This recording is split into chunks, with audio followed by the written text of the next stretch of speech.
Suhas jewellers 5th anniversary సందర్భంగా 8 తులాల బంగారం ఉచితం. ఇంకెన్నో అదిరిపోయే ఆఫర్లు. వెంటనే సుహాస్ షోరూమ్ ను సంప్రదించండి. వైరా రోడ్, ఖమ్మం.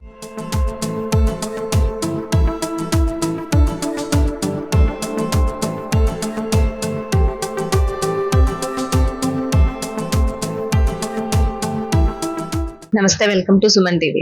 మనం ఖమ్మంలో ఈ వరదల గురించి ఎంత చెప్పుకున్నా తక్కువే. రోజుకొక మనం ఎపిసోడ్ చేస్తూనే ఉన్నాం. అంటే మాకు వరద వల్ల ఇంత నష్టం జరిగింది, ఇంత నష్టం జరిగింది అని వరద బాధితులు వస్తూనే ఉన్నారు. మనం వాళ్ళ గురించి ఎన్నో స్టోరీలు కవర్ చేయడం అయితే మన ఛానల్లో జరిగింది.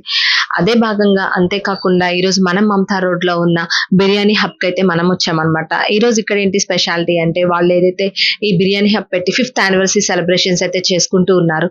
కానీ వాళ్ళు వాళ్ళ అభిప్రాయం ప్రకారం ఎంతో గ్రాండ్ గా సెలబ్రేట్ చేసుకోవాలనుకున్నారు. కానీ మన ఖమ్మంలో ఇదేదైతే నష్టపరిచిందో, వరదల కారణంగా ఎంతో మంది నిరాశ్రయ్యారు. మనం చెప్పుకుంటూనే ఉన్నాము, చాలా స్టోరీలు కవర్ చేయడం కూడా జరిగింది. అలానే వీళ్ళ దగ్గర ఎవరైతే పనిచేసే వాళ్ళు ఉన్నారో వార్ వర్కర్స్ కూడా ఈ వరదల్లో బాధితులుగా, అంటే వాళ్ళు కూడా చాలా నష్టపోయి ఉన్నారని వాళ్ళు తెలుసుకోవడం జరిగింది. అదే విధంగా వాళ్ళైతే మనం గ్రాండ్ గా సెలబ్రేట్ చేసుకోవాలి 5th యానివర్సరీ అనుకున్నారు.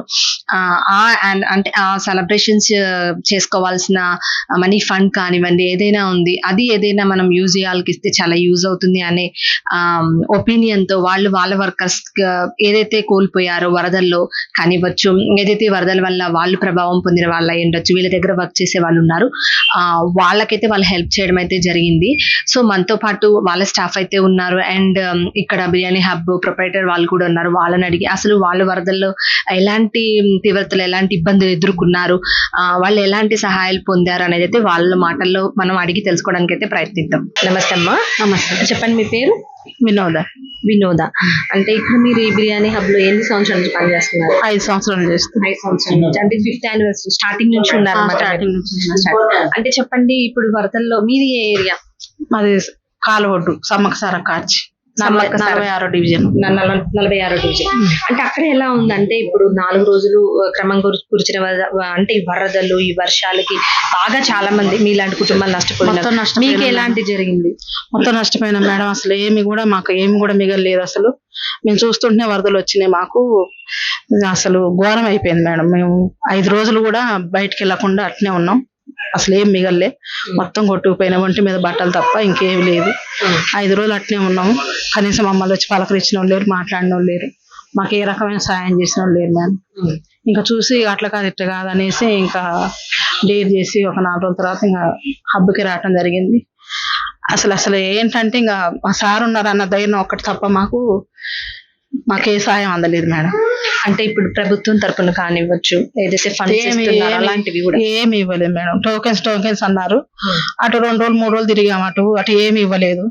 ఇంకా అటు పోయితే ఏమి లేదు. అసలు చేతిలో రూపాయి లేకుండా అయింది. ఈ వర్క్ చేసుకుంటేనే మనకు ఉంటది కదా అన్నట్టుగా అనేసి ఇటు వచ్చినాం మేడం. ఇంకా అంతా అంటే ఎట్లా ఇప్పుడు వరదలు, వర్షాలు పడుతున్నాయి, ఒక్కొక్క ఏరియాకి హెచ్చరిస్తున్నారు, వరదలు వస్తున్నాయి. మాకెవరు చెప్పలే. షాప్ వద్దామని ఇంకా స్నానం చేసి వచ్చేసరికి వచ్చేసినాయి వరదలు బాగా తీవ్రంగా. ఇంకా మేము తలుపులు వేయడానికి కూడా మాకేం లేదు. ఇంకా గట్టిగా డోర్ వేసేసి ఇంకా డాబా ఎక్కినాం. పక్కన డాబా ఎక్కేసినాం. అంటే ఏమేమి నష్టపోయారమ్మా ఇంట్లో? అంటే వరదలు మేడం ఏం లేవు. ఒక ఓన్లీ స్టీల్ సామాన్లు తప్ప ఏం మిగలే మేడం. ఒంటి మీద నైటీ తప్ప ఏం మిగలే. మొత్తం కొట్టుకుపోయినాయి. అసలు ఆగమైపోయిన బురదలు మొత్తం. అంటే ఎన్ని రోజులు అక్కడే మీరు డాబా పైన ఉన్నారని చెప్పారు? 5 రోజులు ఉన్నాం మేడం. 5 రోజులు ఉన్నాం. ఫుడ్ అవన్నీ ఎలా?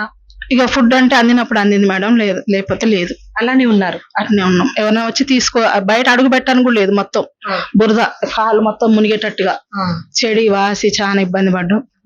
ఎవరైనా వచ్చి తీసుకొచ్చి పిల్లగాళ్ళు ఇస్తే తీసుకొని తిన్నాం అంతే. ఇప్పుడంతా కొంచెం అంటే తీవ్రత తగ్గింది. ఇప్పుడంతా మీరు సెట్ చేసుకోగలిగారా? మొత్తం సెట్ అయ్యి లేదు మేడం. అంటే ఇక వెళ్తున్నాం వస్తున్నాం, కానీ ఇల్లు మాత్రం అట్నే ఉంది. అంటే ఇప్పుడు ఎలక్ట్రిక్ కానివ్వండి అలాంటివి చెడిపోతూ ఉంటాయి, అలాంటివి లేవు మేడం. అసలు ఏమి లేవు, మొత్తం ఖరాబ్ అయినాయి. కరెంటు కూడా లేదు. ఇప్పుడు అంటే ఇంకా కరెంట్ రాలేదు. వాళ్ళు డైరెక్ట్ తీసుకోమన్నారు, కానీ గోడలు మొత్తం పచ్చిగా ఉన్నాయి. ఏమైనా ప్రాబ్లం అయితే వద్దని ఆగమన్నారు. మళ్ళీ ఇప్పుడు కరెంట్ లేకుండా అలానే ఉంటున్నాం మేడం. అలాగే ఉంటున్నాం. ఇంకా అంటే ఎలక్ట్రిక్ సామాన్లు అన్ని పాడైపోయినాయి అన్నారు. 5 days బట్టలు ఇవన్నీ ఎవరు డొనేట్ చేశారు? మళ్ళీ ఎట్లా రికవర్ అవ్వగలిగారు? ఇంకా మా అక్కయ్య వాళ్ళు ఉంటే ఆ ఫోన్ కనీసం ఛార్జింగ్ పెట్టుకోవడానికి కూడా కరెంట్ లేదు మేడం. ఫోన్ కూడా లేదు. ఇక పక్కన వాళ్ళు వేరే వాళ్ళు ఉంటే అది బ్యాటరీలు ఉంటాయి కదా, దాని ద్వారా ఛార్జింగ్ పెట్టుకొని మా వాళ్ళకి ఫోన్ చేస్తే వాళ్ళు బట్టలు తీసుకురావడం జరిగింది. అంటే చెప్పండి, మీకు ఎంతమంది పిల్లలు, మీ హస్బెండ్ ఏం చేస్తుంటారు, నాకు ఒక మీ ఆర్థిక పరిస్థితి? నాకు ఒక బాబు మేడం, అయితే 18 సంవత్సరాల బాబు అయితే యాక్సిడెంట్ లో చనిపోయిండు.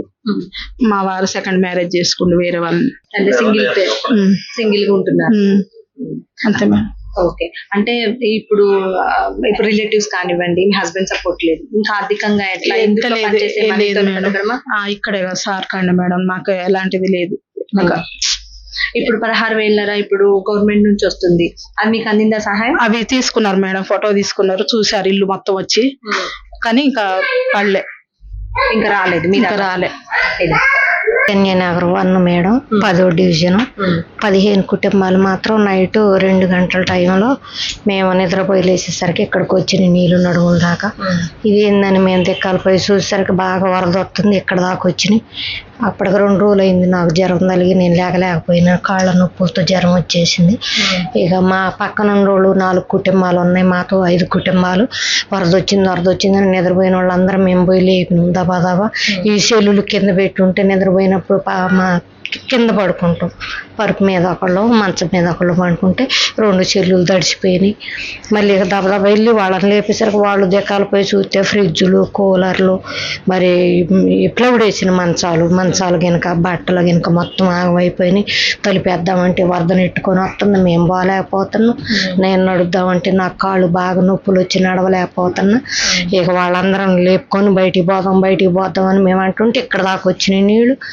లేకపోయినా ఇక నేను మాకు నన్ను ఎత్తుకొని బయటికి తీసుకొని ఆ మెయిన్ రోడ్డు మీదకి వచ్చి కూర్చున్నాం. కూర్చుంటే ఇంకా బాగా తెప్పలు వరదలు వస్తున్నాయి. ఇక్కడ వాళ్ళమేమో మా ఇంటి ఎదురు డాబాలు ఉంటే వాళ్ళు అక్కడ పైకి ఎక్కారు, వాళ్ళది కాకుండా కింద ఫ్లోర్ మట్టికి తడిసింది. ఇక అట్లా బయటకు వచ్చేసి 3 అయింది, 4 అయింది. ఇక అట్నే ఉండి చూసుకుంటే 4ంటికి మా అమ్మాయి వాళ్ళు అటు పెద్ద మున్సిపాలిటీ ఆఫీస్కి వెళ్ళి, కొత్త మున్సిపాలిటీ ఆఫీస్కి వెళ్ళి ఉంటే ఫోన్ చేసినాం, ఇట్లా వరద వచ్చిందమ్మా, ఇల్లు అంతా మునిగిపోయింది, మేము ఇట్లా బయటకు వచ్చినాం, నాన్న నేను బయట ఉన్నామని అంటే పిల్లగాడు ఆటో వేసుకొని వచ్చి ఇక మమ్మల్ని తీసుకొని పోయిండు. అమ్మాయి దగ్గరకు పోయినాం. మళ్ళీ తెల్లారి పొద్దుట వస్తే వరద తగ్గలేదు, ఇంట్లోకి బావైదు కావట్లే. ఫ్రిడ్జ్ తడిసింది, కూలర్ మొత్తం ఆగమైపోయింది, టీవీ పోయింది, ఒక మంచం పోయింది, పరుపు తడిసింది, బట్టలు చీరలు గట్ట కవర్లో పెట్టి మూట కట్టుకున్నా. ఆ మూటకు అన్ని బట్టలన్నీ కొట్టుకొని పోయినాయి. మా 5 కుటుంబాలు బాగా నష్టపోయినాయి. ఏమన్నా ఇంపార్టెంట్ గానీ గోల్డ్, డబ్బులు అలాంటివి ఏమన్నా తీసుకొని బయటకు వచ్చారా? ఇంక ఏమీ తీసుకొని రావేది కాలేదు, ఇంకా మొత్తం కొట్టుకొని పోయినాయి. ఇంతలో త్వరదొత్తి మేము ఎట్లా ఇక రావేది, ప్రాణాల చేతిలో పెట్టుకొని బయటకు వచ్చేసినాక ఇక అన్ని పనిముట్లు మొత్తం ఆగమైపోయినాయి. ఇక తెల్లారి వచ్చి చూశారు, వత్తనం అన్నారు, ఎవరు మాకేమీ అందించిన వాళ్ళు లేరు. మొన్న వచ్చి రాసుకొని పోయి ఫోటో తీసుకొని పోయారు, ఆ పనిముట్లన్నీ చూశారు. మరి ఆ డబ్బులు పడతాయి అన్నారు, ఏమీ పట్టలేదు. 3 రోజుల తర్వాత ఇక్కడ మా సార్ వాళ్ళ కాడ సంవత్సరం అయింది పని చేయమట్టి. ఇంకా ఆకలి అవుతుంటే ఎవరు ఏం పెట్టకపోతే ఎడకే వచ్చిన వద్దు, మా సార్ రాంగులోనే ఏంది పన్నంటే ఇట్లా జరిగించారంట, అయ్యో అని బాధపడ్డారు. అన్నం తినిపో అన్నారు, అన్నం కట్టించారు. మళ్ళీ పార్సల్ ఇంటికి మా ఆయనకి మళ్ళీ నాకు ఛార్జీకి డబ్బులు ఇచ్చారు. 4 రోజులు అయినాకనే రాలే, నువ్వు జ్వరం తగ్గినాక నొప్పులు తగ్గినాక అని చెప్పి ఛార్జీకి డబ్బులు ఇచ్చి పంపించారు. పంపించి మళ్ళీ 4 రోజులు అయినాక ఎట్నో చిన్నంగా వస్తేనే మరి ఇల్లు వెళ్ళట్లేదు, అసలు రేషన్ బియ్యం వండుకుంటున్నాం. ఈ కాళ్ళ నొప్పులకు మరీ బాధపడుతున్నాం, ఇంకా తగ్గలేదు మేడం నాకు అసలు నొప్పులు. ఇక అట్లా చిన్నంగా చేసుకుంటే ఇల్లు అన్ని వెళ్ళిద్దని ఇంక అట్నే చిన్నంగా డొల్లుకుంటూ వస్తున్నాం. అంటే చూశారు కదా, అంటే రెక్కాడితే కానీ డొక్కాడని పరిస్థితులు, కుటుంబాలు. ఇలాంటి నేపథ్యంలో వాళ్ళు ఎంత నష్టపోయినా సరే మళ్ళీ వాళ్ళు పనిచేసే ప్లేస్కి రావాల్సిందే, మళ్ళీ పని చేసుకుంటేనే వాళ్ళకి డబ్బులు వస్తాయి, కుటుంబం వెళ్తుంది. కాబట్టి ఇన్ని బాధల్లో ఉండి ఇన్ని ఇబ్బందుల్లో ఉన్నా కానీ మళ్ళీ తిరిగి వచ్చి వాళ్ళు పని చేసుకుంటున్నారని చెప్తున్నారు. ఇలా ఎవరైతే అంటే వాళ్ళ ప్లేసుల్లో పని చేసుకుంటున్నారో వాళ్ళ ఓనర్స్ కూడా వీళ్ళందరికీ సహాయం చేయడం అనేది చాలా మంచి చెప్పుకోదగ్గ విషయంగా మనం భావిస్తాం.